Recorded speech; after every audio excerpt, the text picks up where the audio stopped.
sujets santé au travail, santé publique, même si évidemment les sujets OIT sont très intéressants, très importants avec la digitalisation, on travaille beaucoup sur ce sujet-là. GNRS a été créé en 1947 par les partenaires sociaux et la CNAM, et le but c'est la prévention des accidents de travail et des maladies occupationnelles. Alors comme le disait Cyril Combe, dans les années 40-47, les accidents du travail et des maladies occupationnelles, c'était les mines, c'était les machines qui coupaient des bras, et autres, hein, c'était ces industries-là. L'industrie française, elle a évolué, l'économie française, elle a évolué, l'industrie aussi, beaucoup moins, ou en tout cas à la baisse, mais en tout cas, l'économie française a évolué, et on est beaucoup plus préoccupé à l'INRS par des sujets sur lesquels je vais revenir un petit peu dans le cadre de santé de travail, santé publique, c'est-à-dire autour notamment des risques chimiques ou d'autres maladies. Quelques éléments quand même sur l'aspect institutionnel de santé de travail, santé publique. Pour moi, il y a deux éléments qui sont peut-être des références qui peuvent vous intéresser. Il y a d'abord le plan santé-travail numéro 3. Le plan santé-travail numéro 3, il a, pour la première fois à ma connaissance, des 3 plans santé-travail, un objectif qui est l'objectif 6. Alors je ne connais pas le titre par cœur, je vais vous le lire, hein, qui est agir en transversalité pour promouvoir un environnement de travail favorable à la santé, avec une première phrase qui est « Le travail est un déterminant majeur de la santé ».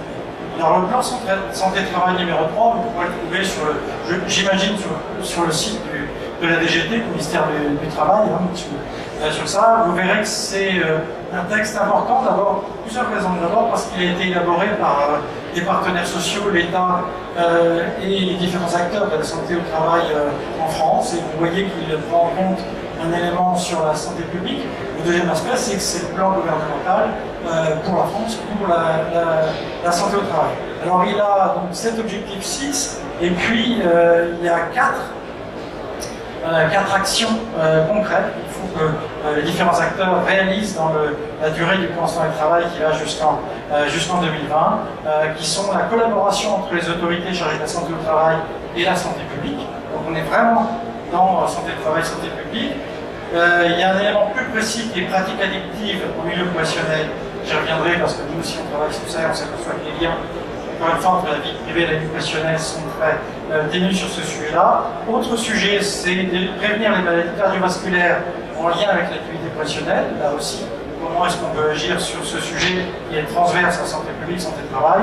Et puis, la dernière action, c'est promouvoir un environnement de travail favorable à la santé. Alors, on a vraiment, dans ce plan santé de travail, cette volonté de l'État, des partenaires sociaux, des acteurs, de travailler sur cette transversalité. Je vous incite encore une fois à le lire. Vous verrez que c'est en tous les cas un guide pour tous les acteurs. Ces éléments, l'autre référence, si je peux dire, sur le sujet que j'ai en tous les cas moi, c'est un rapport de l'IGAS, l'Inspection Générale des Affaires Sociales, qui est d'avril 2014, qui s'intitule « Articulation entre santé au travail et santé publique », avec un sous-titre sur les maladies cardiovasculaires, mais c'est une réflexion très importante, puisqu'il y a vraiment beaucoup de travail, comme toujours chez Aligas, hein. Une articulation entre santé de travail et santé publique, c'est Madame Bensadon et Monsieur Barbezieux, avril 2014. C'est vraiment deux documents qui peuvent être un peu la référence si vous souhaitez, enfin, en tous les cas pour moi, si vous souhaitez creuser un petit peu les sujets. Alors, santé de travail, santé publique, il y a des choses qui arrivent pour nous à l'INRS de façon très simple. Je vous ai parlé des addictions. Comment est-ce qu'on gère les addictions qui étaient il y a quelques années liées à l'alcool, qui sont maintenant liées beaucoup plus aux stupéfiants. Comment est-ce que des jeunes qui travaillent dans une entreprise de bâtiment vont taper avec leur pelleteuse sur quelqu'un le lundi matin ou le mardi matin parce qu'ils sont sous l'emprise des stupéfiants, qui tuent la personne comme ça. C'est une caricature mais réelle, c'est un accident réel, etc. Donc addiction, encore une fois alcool, stupéfiant maintenant. Je ne vais pas parler d'addiction au travail parce que c'est autre chose, mais bon. D'autres sujets qui sont transverses aussi que les troubles musculo-squelettiques, c'est mal d'épaule, mal de coude, mal de bras, mal de dos. C'est 87% des maladies professionnelles reconnues en France.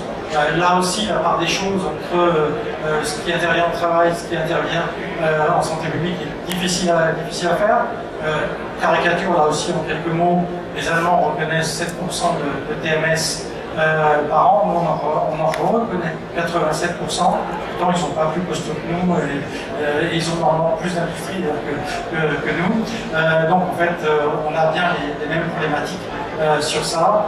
Autre sujet qui est un sujet très important parce qu'il est un des objectifs de la Convention d'objectifs et de gestion de l'État et qui est un des problèmes d'avenir certainement, ce qu'on appelle la prévention de la désinsertion ou le maintien dans l'emploi. Comment est-ce qu'un maçon qui a le dos abîmé à 35 ans peut faire pour soit continuer son métier, soit lui trouver un autre métier? Comment est-ce qu'une coiffeuse qui a des allergies à la main à 27 ans peut faire? Comment est-ce qu'il y a un boulanger qui a l'asthme peut continuer, etc. Et bien sûr, les TMS sont en première ligne sur ça. Là aussi, on est de façon transversale entre santé publique et santé au travail.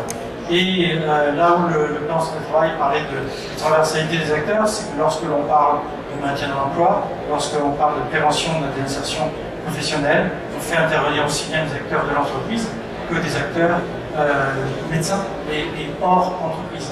Et il faut vraiment cette transversalité. Donc on voit ces convergences. Autre exemple que l'on voit sur le cas nous dans nos travaux à l'INRS, on travaille donc nous sur les risques chimiques liés au travail, mais lorsqu'on a commencé à travailler il y a quelques années sur le bisphénol, on s'est très vite retrouvé avec d'autres structures de recherche sur les dangers du bisphénol, qui sont évidemment, vous savez, le bisphénol à l'intérieur des boîtes qui étaient à l'intérieur des boîtes de soda, de plastique, etc. Même chose sur le benzène, utilisé à la fois au travail et en dehors. Même chose sur les nanomatériaux. Vous regardez le journal de 20 heures, vous entendez parler des nanomatériaux dans les bonbons, mais en fait, là où on craint le plus, c'est beaucoup plus au travail et dans la création et la destruction de ces objets en nanomatériaux. Et puis, autre sujet un peu emblématique, les fumées de diesel. On a commencé à réagir sur les fumées de diesel au travail à cause des gros engins de chantier ou par exemple dans le domaine des centres techniques pour les véhicules automobiles, de contrôle technique, où des personnes, des salariés font vrombir des voitures pour vérifier l'antipollution. Et quand c'est l'été, c'est ouvert, quand c'est l'hiver, c'est évidemment fermé, et donc ça vrombit dedans. On a commencé à travailler sur ça il y a quasiment une dizaine d'années. La CRAMI, je présente la salle de la CRAMI, il faut travailler avec nous sur ça, les CARSAT de manière générale, sur ces sujets-là. C'est des sujets qui sont évidemment dans la santé publique, qui sont transversales avec la santé publique. Mais lorsqu'on est exposé de temps en temps, je ne minimise pas, mais de temps en temps fumer des ailes, ça n'a rien à voir par rapport à quelqu'un qui est exposé de très près dans un lieu quasiment fermé toute la journée et plus de 300 jours par an.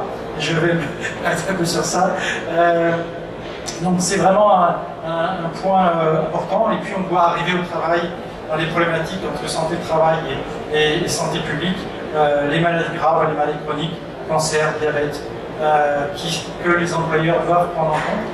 Il faut qu'ils prennent en compte. Ce n'est pas qu'ils doivent au sens forcément de la réglementation, mais il faut qu'ils prennent en compte et qui sont nécessaires pour les salariés. Et là aussi, on est encore une fois dans la transversalité santé de travail, santé publique. Je m'arrête sur ça pour l'instant avant de parler de l'avenir.